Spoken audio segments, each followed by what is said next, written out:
مشرق وسطی میں جنگ مزید پھیلنے لگی ہے۔ سعودی افواج نے امریکی سینٹرل کمانڈ کے ساتھ مل کر عراق میں ایرانی نواز گروپوں کے ٹھکانوں پر حملے کیے ہیں۔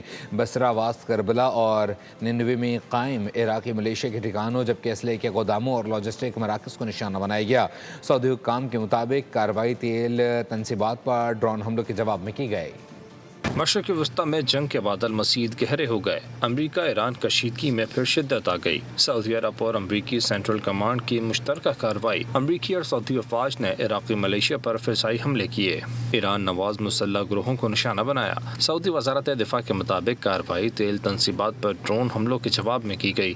اس سے قبل ایران نے اردن میں امریکی فوجی اڈے اور سینٹکام مرکز پر بیلسٹک میزائل داغے۔ پاسداران انقلاب کے مطابق اپنے ہرموز میں وارننگ نظر انداز کرنے والے 3 آئل ٹینکرز کو بھی نشانہ بنایا گیا۔ اردن کے حکام کا کہنا ہے کہ ایران سے آنے والے 5 میزائل ناکارہ بنا دیے۔ حوثیوں نے صعدہ میں پولیس جاسوس ڈرون مار گرانے کا دعویٰ کر دیا۔